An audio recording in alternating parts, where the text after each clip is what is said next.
Assalamualaikum warahmatullahi wabarakatuh. Di video kali ini saya akan memberikan materi TIK untuk bab 4 ya, tentang pemrograman dan kehidupan sehari-hari. Nah, saat ini komputer semakin banyak digunakan dalam kehidupan sehari-hari. Kehidupan menjadi semakin modern dengan semakin meluasnya akses masyarakat ke dunia digital. Sistem pembayaran mulai banyak menggunakan uang digital. Televisi dapat tersambung ke internet. Kita dapat menggunakan GPS untuk menunjukkan letak suatu tempat atau objek. Semakin banyak orang berjualan secara online. Komputer bahkan dapat membantu para seniman membuat musik dan film. Semua itu tak lepas dari peranan perangkat lunak program. Di masa depan, perangkat lunak akan menjadi semakin penting dalam pembuatan program menjadi orang-orang yang pengubahan dunia. Nah, untuk materi ini kita akan belajar tentang ruang lingkup pemrograman berbasis bidang, dan peran pemrograman dalam kehidupan. Yang pertama yaitu pemrograman. Kamu telah mengetahui bahwa komputer terdiri atas perangkat keras, hardware, perangkat lunak, software. Nah, perangkat keras adalah bagian fisik dari komputer, sedangkan perangkat lunak berupa kumpulan perintah yang dijalankan oleh komputer. Perangkat lunak dapat berupa sistem operasi, yaitu program untuk menjalankan sistem komputer. Contoh sistem operasi adalah Linux, Android, Mac OS, dan Microsoft Windows. Selain sistem operasi, ada juga perangkat lunak aplikasi perangkat lunak program ya yang dijalankan fungsi khusus, misalnya program untuk membuat dokumen, menggambar, dan membuat animasi. Nah, contoh perangkat lunak aplikasi adalah Microsoft Word, Microsoft Paint, dan Mozilla Firefox. Nah, ini adalah gambarnya. Ini ada perangkat lunak dibagi menjadi dua, yaitu perangkat lunak sistem operasi dan perangkat lunak aplikasi. Ini adalah perangkat lunak sistem operasi, yaitu Linux. Ini Android yang ada di HP, Mac OS, dan juga Windows. Ini adalah perangkat lunak aplikasi, yaitu Microsoft Word, Microsoft Paint, Mozilla Firefox, Google Chrome, dan Microsoft PowerPoint. Nah, perangkat lunak dibuat oleh programmer atau pemrogram. Proses yang dilakukan untuk membuat perangkat lunak disebut programming atau pemrograman. Pemrograman disebut juga dengan coding. Perangkat lunak atau software ini dibuat oleh program, kemudian dibuat melalui proses programming. Ini seperti ini gambarannya ya. Nih, seperti ini gambarannya. Perangkat lunak berperan dalam mengendalikan kerja komputer. Berbagai peralatan seperti oven listrik, lampu jalan, dan mobil dapat bekerja jika ada perangkat lunak. Demikian juga dengan aplikasi dan game di komputer, di telepon, dan sebagainya. Semua peralatan tersebut tidak akan bekerja jika tidak ada perangkat lunak. Dengan pemrograman, kita dapat menciptakan berbagai perangkat lunak atau program yang bermanfaat. Ada banyak manfaat pemrograman dalam kehidupan sehari-hari. Nah, apakah kamu sudah tahu? Nah, ini contohnya seperti ini. Ada ATM, ada juga lampu lalu lintas. Nah, dalam bidang seni, pemrograman tidak berbeda dengan seni, yaitu seni adalah ekspresi perasaan manusia dalam bentuk karya. Contoh karya seni adalah pahatan, fotografi, musik, film, lukisan, animasi, kerajinan tekstil, dan kerajinan baju.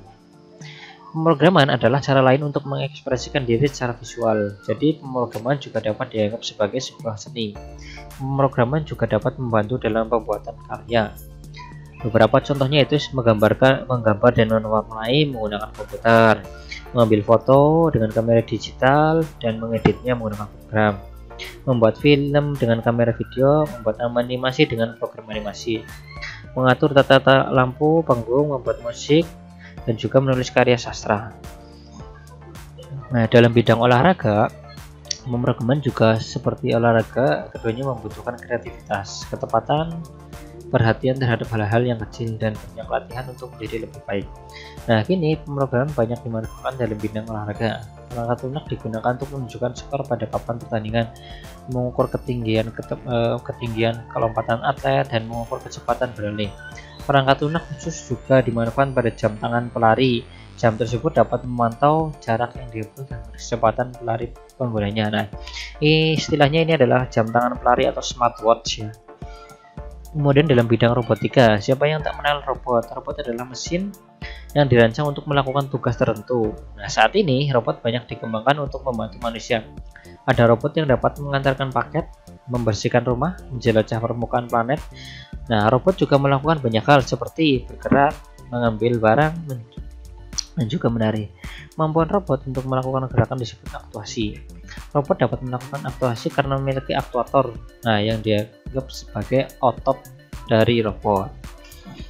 Nah, selanjutnya yaitu bagaimana sih cara merancang aktivitas pemrograman dalam kehidupan sehari-hari. Nah, programmer atau pemrogram adalah orang yang membuat programmer. Nah, ini adalah salah satu programmer muda di dunia, yaitu namanya Tan Mai Bakshi.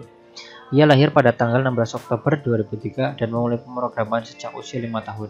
Pada usia 9 tahun, ia membuat aplikasi pertamanya untuk iOS Apple. Pada usia 12 tahun, ia menjadi programmer termuda yang bekerja untuk perusahaan IBM.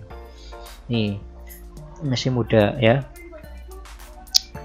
Nah, seorang programmer tidak dapat bekerja sendiri. Untuk membuat program dibutuhkan ahli-ahli dalam bidang lainnya, misalnya perancang, desainer grafis, dan penulis lagu.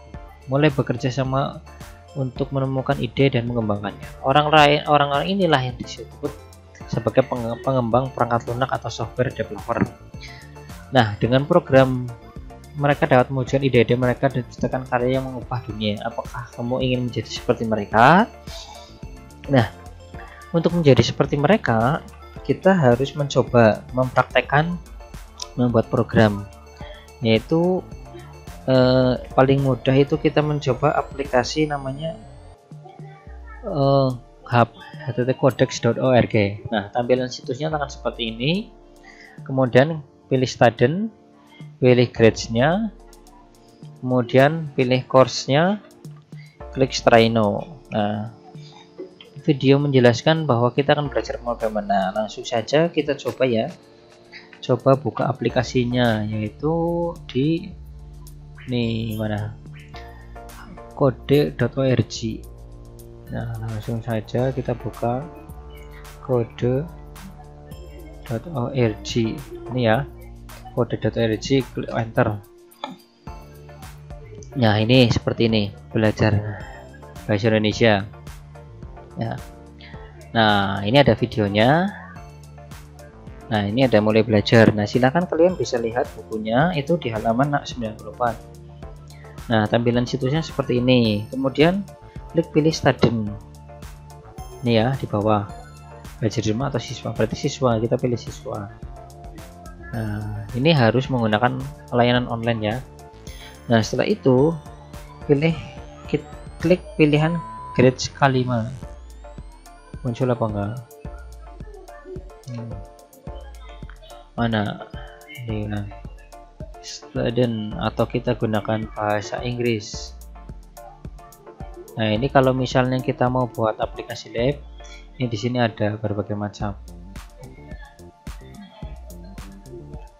Ini kita klik student, explore your purpose education. Nah, ini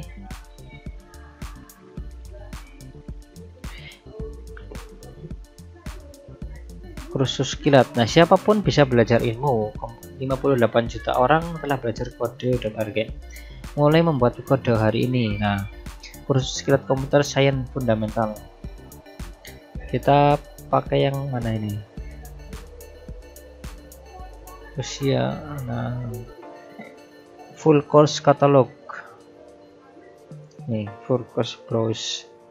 Full course catalog ini mungkin ya. Nah, ini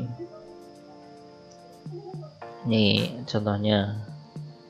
Kemudian pilih for course C, course ABC. Nah, course C, course C, pilih course C.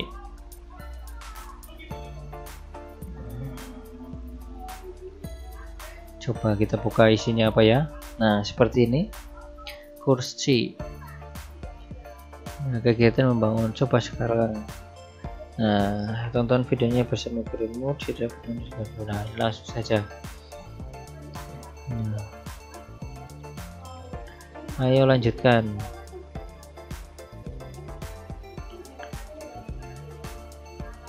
Oke, nah ini seperti ini ya programnya. Nah, jalankan. Tuh ada bunyinya nih. Nih, gerak maju. Nih.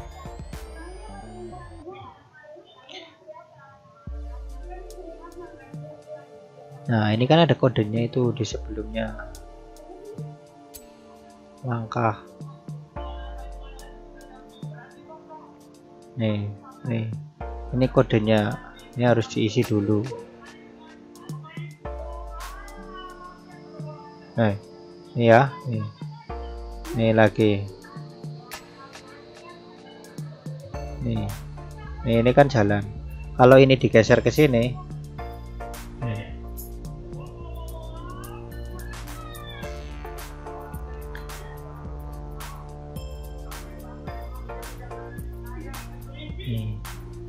Ketika dijalankan gerakan maju ya. Ini gerakan maju, harus ininya harus banyak. Ini digeser-geser seperti ini. Nah, kita coba.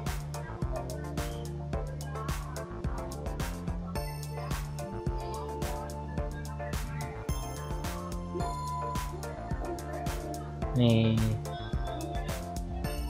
ini dia ke atas ini. Coba ya, kita coba jalankan.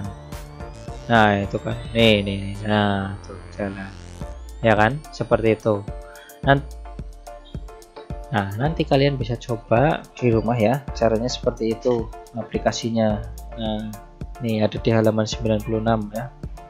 Nih nanti ada banyak sekali yang di tahapan-tahapan sebelumnya itu. Nih lompat, iya. Nah seperti itu.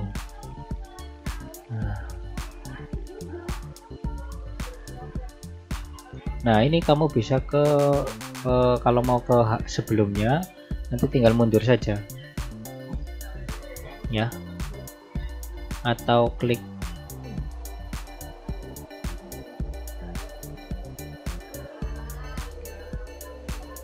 yang ini ke proyek. Nah ini tinggal cari, misalnya mau pakai ini membuat proyek baru ya, sprint. Nah nanti kamu bisa ubah nama kamu proyeknya apa. Nah ini bisa dicoba-coba sama kalian ya. Nih atur latar belakang nih ya, nanti tinggal dicoba sama kamu ya. Oke, terima kasih semua. Kemudian ini ada lanjutannya yaitu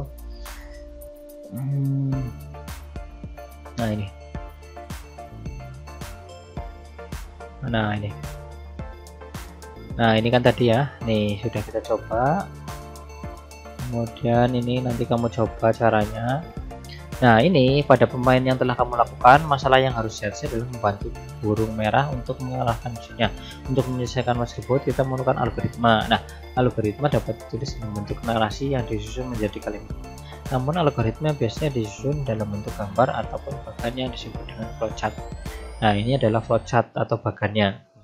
Algoritma sendiri adalah serangkaian langkah-langkah yang dibuat untuk memproses data, misalnya menyelesaikan masalah atau melakukan kegiatan. Nah seperti ini ya, nanti kalian bisa praktekkan di rumah, download. Tidak perlu di-download langsung ke situsnya. Dari hasil penjelasan tadi dapat disimpulkan perangkat lunak dibuat oleh programmer atau programming atau pemrograman adalah proses menulis, memperbaiki dan menguji sebuah perangkat lunak. Perangkat lunak atau software adalah kumpulan perintah yang dijalankan oleh komputer. Perangkat lunak berperan dalam mengendalikan kerja komputer. Dengan pemrograman kita dapat menciptakan berbagai program dan perangkat yang bermanfaat. Berbagai benda di sekitar kita yang dapat bekerja dengan bantuan program antara lain komputer, lampu lalu lintas, dan mesin ATM. Pemrograman dimanfaatkan dalam berbagai bidang antara lain seni, olahraga, dan robotika. Untuk membuat program dibutuhkan sekumpulan ahli yang disebut sebagai pengembang perangkat lunak atau software developer. Nah, algoritma adalah serangkaian langkah-langkah yang dibuat untuk memproses data, misalnya menyelesaikan masalah atau melakukan kegiatan. Nah, oke. Semoga penjelasan ini bermanfaat dan dapat dipahami oleh kalian ya di materi bab 4 ini. Nah, terima kasih atas waktunya. Saya akhiri, billahi taufiq wal hidayah. Assalamualaikum warahmatullahi wabarakatuh.